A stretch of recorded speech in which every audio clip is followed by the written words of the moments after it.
परेश रावल का जन्म 30 मई 1950 को महाराष्ट्र में गुजराती ब्राह्मण परिवार में हुआ था। उन्हें पद्मश्री और राष्ट्रीय पुरस्कार जैसे प्रतिष्ठित सम्मानों से नवाजा गया है। परेश रावल भारत के मंजे हुए अभिनेताओं में से एक हैं। उन्होंने दर्शकों को हेरा फेरी की बाबूराव गणपत राव आपटे से कभी हंसाया, ओ माय गॉड में कांजी लालजी मेहता बनकर जागरूक किया है, तो कभी राम लखन में खलनायक का किरदार निभाया है। वे पद्मश्री, राष्ट्रीय फिल्म पुरस्कार और फिल्म फेयर अवार्ड्स जैसे कई सारे सम्मानों से नवाजे जा चुके हैं।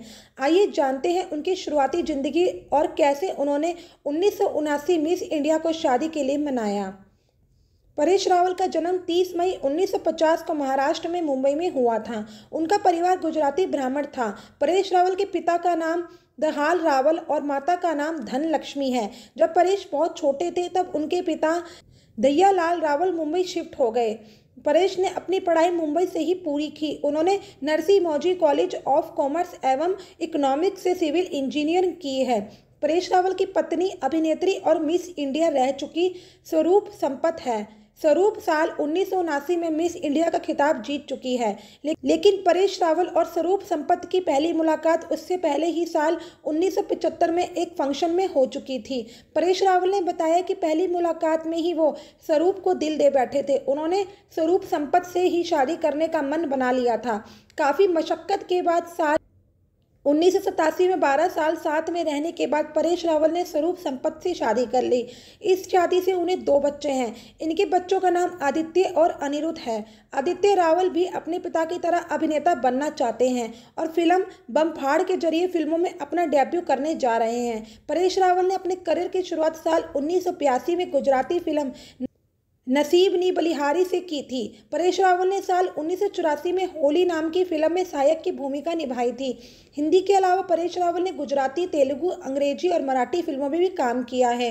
उन्होंने अपने करियर में अंदाज अपना अपना, चाची 420, हेरा फेरी, आवारा पागल दीवाना, हंगामा, दीवाना हुए पागल, गरम मसाला, फिर हेरा फेरी, गोलमाल, फन अनलिमिटेड, भागम भाग, भूल Bhulaiyaa, welcome, OMG, oh my God, Sanju सहित तमाम हिट फिल्मों में काम किया है। फिल्मों में काम करने के साथ साथ उन्होंने राजनीति में भी अपना हाथ आजमाया। परेश रावल ने साल 2014 में भारतीय जनता पार्टी ज्वाइन की थी। उसी साल उन्हें लोकसभा चुनाव में अहमदाबाद निर्वाचन क्षेत्र से चुनाव लड़ने का मौका भी मिला। इस चुनाव में जीतकर वो लोकसभा सांसद भी बने। हालांकि इसके बाद साल 2019 के लोकसभा चुनाव में वो चुनाव नहीं लड़े। उन्होंने ये कहते हुए टिकट नहीं लिया कि वे राजनीति को पर्याप्त समय नहीं दे पा रहे हैं। 1993 में फिल्म सर में सर्वश्रेष्ठ खलनायक के रूप में फिल्म फेयर पुरस्कार, 1994 में फिल्म वो छोकरी और सर के लिए सर्वश्रेष्ठ सहायक अभिनेता के रूप में राष्ट्रीय फिल्म पुरस्कार, 2001 में फिल्म हेरा फेरी के लिए सर्वश्रेष्ठ हास्य कलाकार के रूप में फिल्म फेयर पुरस्कार, 2003 में फिल्म आवारा पागल दीवाना के लिए सर्वश्रेष्ठ हास्य कलाकार के रूप में फिल्म फेयर पुरस्कार, 2014 में भारत सरकार द्वारा भारत का चौथे सबसे बड़े नागरिक पुरस्कार पद्मश्री पुरस्कार। कुछ कलाकार ऐसे होते हैं जो अपने किरदार को इस कदर पर्दे पर जीवंत कर देते हैं कि दर्शक मंत्रमुग्ध हो जाते हैं। कई बार तो कोई किरदार दर्शकों को इतना ज़्यादा पसंद आता है कि फिर से उस कलाकार को उसी किरदार के नाम से बुलाने लगते हैं। हिंदी सिनेमा जगत के ऐसे ही एक वरिष्ठ अभिनेता हैं परेश रावल, जिन्हें लोग उनके असली नाम के बजाय बाबू भैया के नाम से ज़्यादा जानते हैं। वजह उनकी फिल्म हेरा फेरी और फिर हेरा फेरी में निभाया गया उनका किरदार बाबू राव उर्फ बाबू भैया। फिल्म में परेश रावल ने अपने अभिनय से दर्शकों को इतना गुदगुदाया कि लोग उनके इस किरदार के दीवाने से हो गए। फिल्म में केवल एक बनियान और धोती पहने चश्मा लगाए उनका लुक, उनके संवाद और उसे कहने का लहजा लोगों का दिल जीत ले गया। वैसे तो परेश रावल रंगमंच के मंझे हुए अभिनेता है और अपने जीवन में असंख्य किरदार निभाए हैं, लेकिन बाबू भैया के किरदार ने उन्हें एक अलग पहचान दी। हालांकि परेश रावल को हम अक्सर उनकी हास्य भूमिकाओं के लिए ही याद करते हैं, लेकिन उन्होंने अनेक फिल्मों में अपने गंभीर अभिनय से ही दर्शकों को आश्चर्यचकित किया है और कई बार तो वे बड़े पर्दे पर इतने खौफनाक दिखे हैं कि लोगों ने अपने दांतों तले उंगली दबा ली। परेश रावल का जन्म 30 मई 1950 को गुजरात के अहमदाबाद शहर में हुआ था। 22 साल की उम्र में उन्होंने सिविल इंजीनियर की पढ़ाई पूरी कर मुंबई की ट्रेन पकड़ ली और यहाँ काम शुरू किया। एक्टिंग व कला के क्षेत्र में खास रुचि होने के कारण उन्होंने थिएटर करना शुरू किया। थिएटर में उनका काम देख लोगों ने उन्हें फिल्मों में करियर बनाने की सलाह दी, जिसके बाद परेश ने फिल्मों में काम के लिए हाथ पैर मारना शुरू किया। आखिरकार उनकी मेहनत रंग लाई और उन्होंने सन 1984 में फिल्म होली से सिनेमा जगत में अपना पहला कदम रखा। उसके बाद उन्होंने एक के बाद एक कई छोटी बड़ी फिल्में की और कभी पीछे मुड़कर नहीं देखा। 90 के दशक में उन्होंने ज़्यादातर विलन और सपोर्टिंग एक्टर्स के ही रोल किए, लेकिन सन 2000 के बाद उन्होंने कॉमेडी रोल में अपना सिक्का जमाया और लोगों को अपनी अद्भुत कॉमेडी टाइमिंग से खूब हंसाया। परेश रावल ने अभिनेत्री और 1979 में मिस इंडिया रही स्वरूप संपत से विवाह किया। परेश के 2 बच्चे हैं, आदित्य और अनिरुद्ध। आदित्य रावल भी अभिनेता बनना चाहते हैं और 2020 में OTT प्लेटफॉर्म ZEE5 पर आई फिल्म बम फाड़ से अपना डेब्यू कर चुके हैं।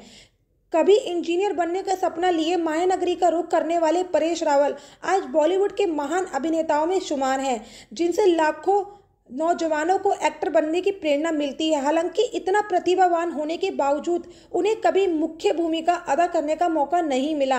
वे सह कलाकार व चरित्र कलाकार की भूमिका में ही सीमित रह गए। उन्होंने जहां एक तरफ हेरा फेरी, फिर हेरा फेरी, गरम मसाला, माला माल वीकली, चुप चुप के और वेलकम जैसी मसाला फिल्मों में हमें खूब गुदगुदाया, वहीं दूसरी तरफ तमन्ना, वो छोकरी, सर और राजा जैसी फिल्मों से उन्होंने अपनी फनकारी के कुछ और रूप दिखाए। 1994 में फिल्म वो छोकरी और सर के लिए परेश रावल को सर्वश्रेष्ठ सहायक अभिनेता के राष्ट्रीय पुरस्कार से सम्मानित किया गया था। इसके अलावा वे 3 बार फिल्म फेयर अवार्ड भी अपने नाम कर चुके हैं। पहला सन 1993 में फिल्म सर के लिए, दूसरा सन 2000 में फिल्म हेरा फेरी के लिए और तीसरा सन 2002 में फिल्म आवारा पागल दीवाना के लिए।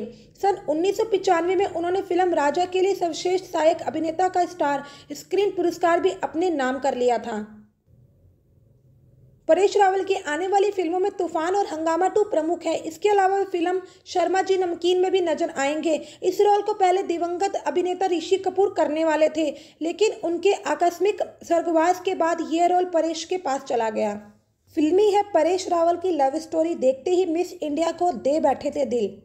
परेश रावल बॉलीवुड के सबसे शानदार अभिनेता में हैं। चाहे नेगेटिव किरदार हो या कॉमेडी फिल्म, परेश रावल हर रोल में बस छा जाते हैं। बॉलीवुड में एक से बढ़कर एक फिल्में की है और अपनी हर फिल्म से दर्शकों के दिल में जगह बनाने में कामयाब रहे। परेश रावल फिल्मों से लेकर सोशल मुद्दे पर भी काफ़ी बेबाकी से अपनी राय रखते हैं। सोशल मीडिया पर भी वे अपने फैन से कनेक्टेड रहते हैं, लेकिन अक्सर वो अपनी निजी जिंदगी के बारे में अधिक बातें नहीं करते हैं। उनकी निजी जिंदगी के बारे में कम लोगों को पता है। परेश रावल का जन्म मुंबई में गुजराती परिवार में हुआ था। बचपन से ही उनकी दिलचस्पी थिएटर में थी। बॉलीवुड में उन्हें फिल्में मिलने लगी। परेश रावल के बारे में बहुत ही कम लोग जानते हैं कि उन्होंने शादी मिस इंडिया से रचाई थी। हालांकि दोनों रिलेशनशिप में काफ़ी सालों से थे। परेश रावल की लव स्टोरी कुछ कम फिल्मी नहीं है। परेश रावल ने 1975 में पहली बार स्वरा संपत को देखा तो अपना दिल हार बैठे। उन्होंने तभी फैसला कर लिया कि वो स्वरा संपत से ही शादी करेंगे। ABP न्यूज़ को दिए इंटरव्यू में स्वरा ने कहा था, गुलाबी रंग की साड़ी पहने मैं पैम्पलेट बांट रही थी, तभी परेश अपने दोस्तों के साथ आए और कहा कि मैं तुमसे ही शादी करने वाला हूँ। इसके बाद 1 साल तक हमारी कोई बातचीत नहीं हुई। कुछ समय बाद मैंने परेश का प्ले देखा और मैं उनकी फ़ैन हो गई। स्वरा संपत और परेश रावल की नज़दीकियाँ धीरे धीरे बढ़ी। परिवार वालों और परेश रावल के कहने पर उन्होंने 1979 में मिस इंडिया कॉन्टेस्ट में भाग लिया और वह जीत गई। इसी साल उन्होंने मिस यूनिवर्स प्रतियोगिता में इंडिया को रिप्रेजेंट किया। बाद में परेश रावल और स्वरा संपत ने परिवार वालों की मौजूदगी में ब्याह रचाया था। परेश रावल और स्वरा संपत के 2 बेटे हैं। स्वरा संपत दिखने में बेहद खूबसूरत है। परेश रावल अपनी निजी जिंदगी के बारे में भले ही कम बातें करते हैं, लेकिन उनकी और स्वरा संपत की जोड़ी मेड फॉर ईच अदर है। परेश रावल की फिल्मी करियर भी शानदार रहा है। उन्होंने सर और छोकरी जैसी फिल्मों के लिए नेशनल अवार्ड जीता है। पिछले साल 21 फरवरी को खबर आई थी कि हेरा फेरी 3 की शूटिंग शुरू हो गई है, वो भी ओरिजिनल कास्ट के साथ। लगातार लगती अटकलों के बाद अक्षय कुमार फिल्म से ही जुड़ ही गए। अक्षय, सुनील शेट्टी और परेश रावल ने मुंबई के एम्पायर स्टूडियोज में शूट किया। ये फिल्म से जुड़ा कोई सीन नहीं था, बल्कि एक अनाउंसमेंट प्रोमो शूट किया गया। कुछ दिन बाद इस वीडियो के जरिए ही फिल्म को ऑफिशियली अनाउंसमेंट किया जाएगा। पहले हेरा फेरी 3 की न्यूज़ इंटरनेट पर आई और अब इस प्रोमो शूट की फोटो इंटरनेट पर लीक हो गई है।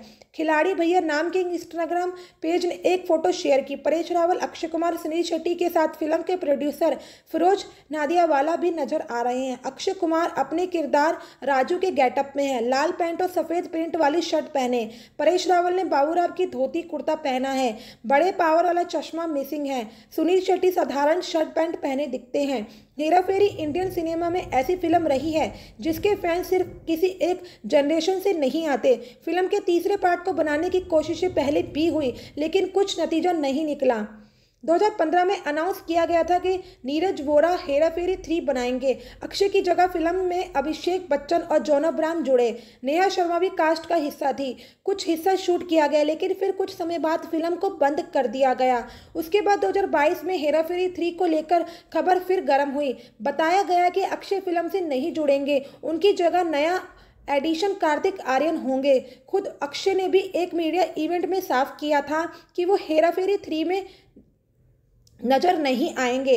उन्हें इस बात का दुख है, लेकिन फिर मेकर्स चीज़ों को ट्रैक पर लेकर आए। अक्षय से बात की गई, वो मान गए और तीसरे पार्ट के लिए अब ओरिजिनल कास्ट ही लौट रही है।